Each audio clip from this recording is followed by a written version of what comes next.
tai nui te waka. Ko whare pūhua te maunga. Ko mga rōrua ki ko wai koto te awa.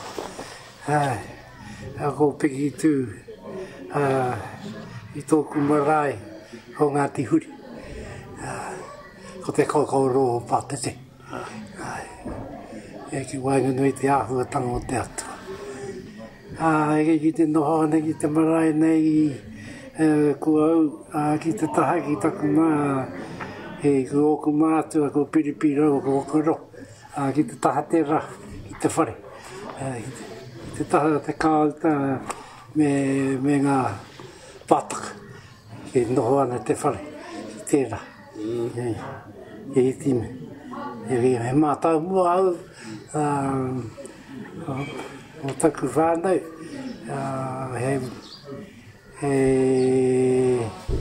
Ki oku, ki aku tēnā ko eru rātou ko mapu, ko te ane. E pai te kaha ki taku hinga. Te ane ko Kereti. Ko Kereti ko te hera waina tuatahi o ku mate. Ko tā mai te hera waina tuarua. Ana ko whaiapu. Ko Piripi, ko mate. Ana ko te pēpi ki aku tēnā ngā waka. Ki aku tuehene, ko tuehene Pauri, ko Okeroa, ko Huti, o te pōtiki ki aku tuehene, ko Aroha.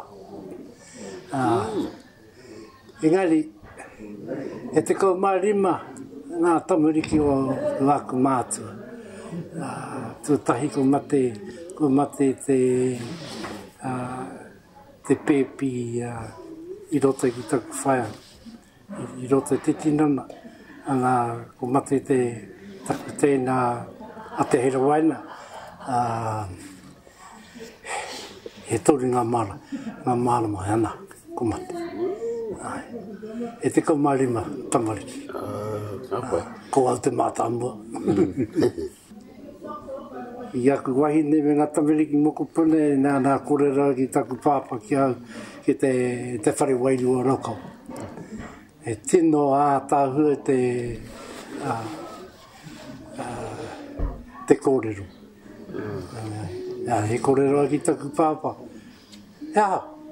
Te whare wairua rokau. Ki taru kinga, te whatitoka, I te pauta. O te ngākau te tupuna whare. Ko turi te tangata. Nā ko hoki mai ki muri nei ki te pautoko manoa ko Ngātira te marae. Ki te pautoko manoa I te tikanga o tāwhio, te tupuna whare. Ko mitai te tangata. Nā ka hoki mai nei I tēnei te pautungaru o te whare wairua o raukau, ki te tāhu o te whare wairua. He iti te kōrero au, ki te mohi o te kōrero Ngāti Huri.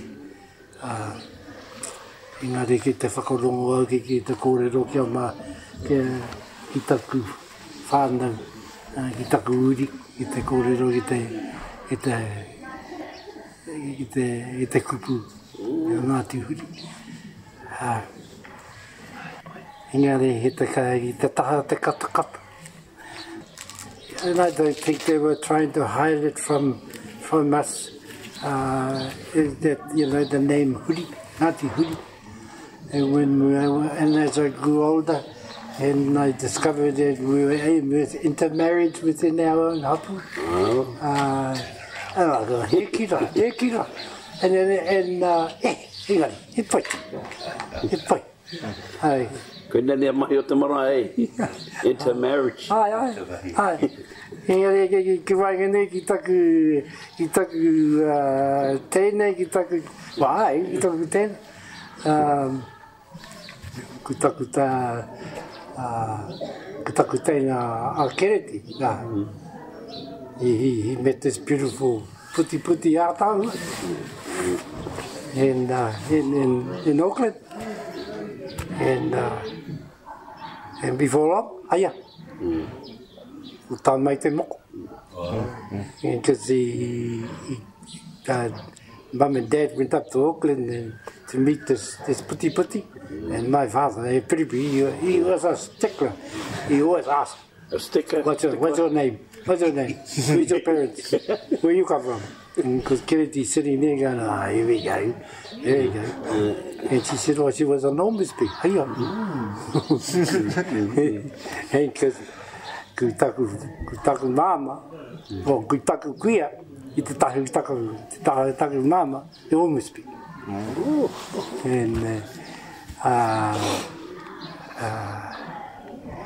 And anyway, Karen, Kennedy's wife now, said, I want to go and see my auntie.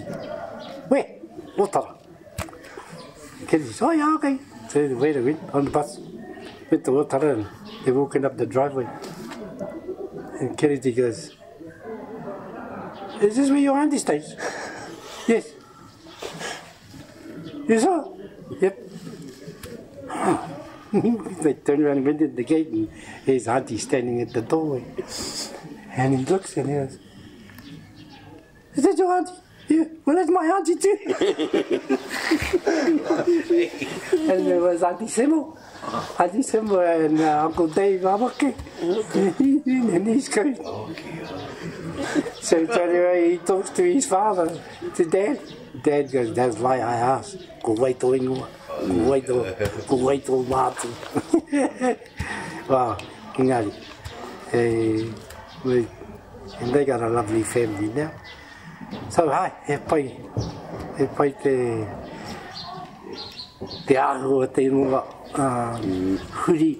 And that's my understanding. And that's, as far as I'm concerned, there's no malice as far as I'm concerned. It's just the fact of life. It's the way it's happened. Whānau.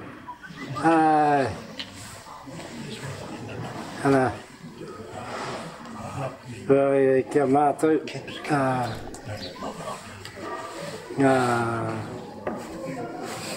Course, us, Simmons, e teimana, e te pāna te whānau.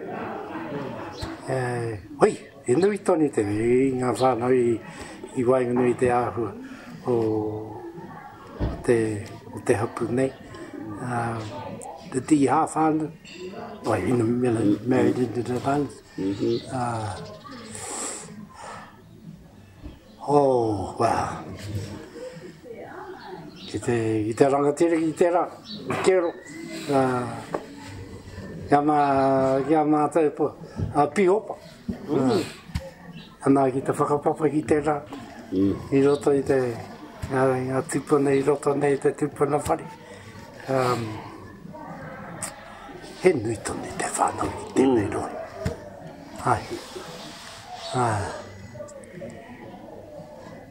He moe hoana au ki te whakapapa ki Wainganui te hapu o ngā tuhuri ki au o he iti engari. We're learning amongst ourselves ki te whakapapa. Every time we go into that tupuna whare and amai, ko whiti te kau mā whā. I taki tau. Every time I go in there and my sister talks about that backwalk in ngā whakapapa, I learn something new all the time.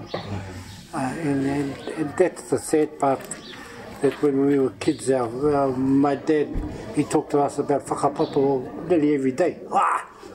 Don't listen. Hei aha. I te titiro ki ngā puti āta hua. Hoha. Hara tamatuta peinua. That's another time. And I'm really, you know, for me personally, I'm really sad that I didn't take note of my dad, because he did spend a lot of time travelling around the rohe, the motu, and every time he came back, and that's one thing I remember about Dad, when he came back, he sat down and he talked to us, and he wanted us to take it all, and well, hei aha, ko ki te takinga ki te pari.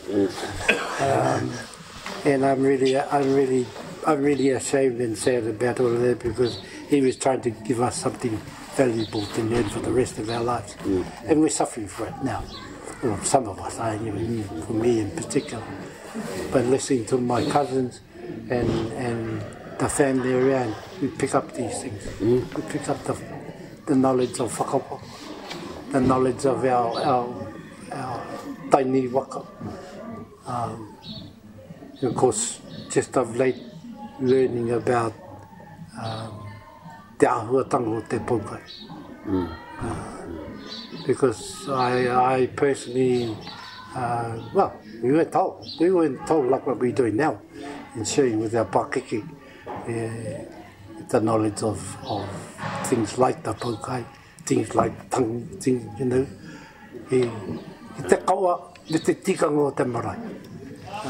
And so we're growing up with it, and we don't want to leave our pakeke in a position that they're going to be struggling.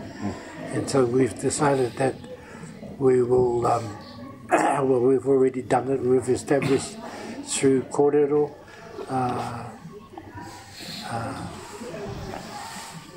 kaunihera ko mātua Ngāti Hui. Because our forefathers our forefathers matua, out of my dad and his brothers and the one sister, only 2 got to 60. The rest kumat. And so when it came to me, and the eve of my 60th birthday, my wife came to bed, Raya, no coffee. She said to me, "What's the matter?" "Well, I don't want to go to sleep." "Why?" "I might not wake up." She said, "Well, you're an idiot."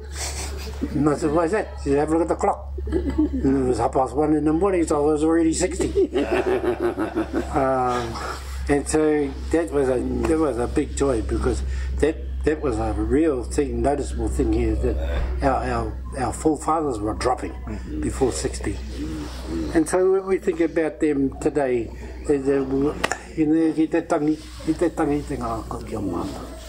we often say we wish our forefathers were still alive. But that's history, we can't change it. No. But, and because what's happened is that a lot of us are heading up, well, I'm 6 years. He waru te kau, 6 years time. And so that legacy of us going through past 60, there's heaps of us going past, and it's a wonderful thing to see happen. And so we te whiri kōrero ki wanga nei, do we leave our pakeke to go up to the next levels how we went? You know, just let it happen.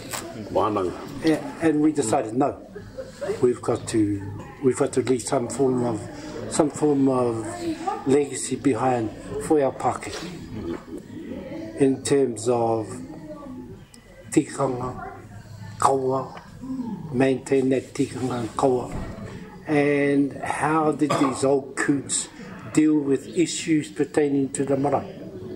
And we've had some crackers here, we've had some beauties. And just of late we had a very important issue that needed to be dealt with. And our pakeke, our rangatahi were there when it happened. And what's us as kaumātua today and how it was dealt with. Not saying that that's how they should deal with it when it comes to their turn. At least they'll have some form of knowledge of how us old coots did it. And that's what we're hoping to achieve, is to leave some form of legacy behind for our generations to come.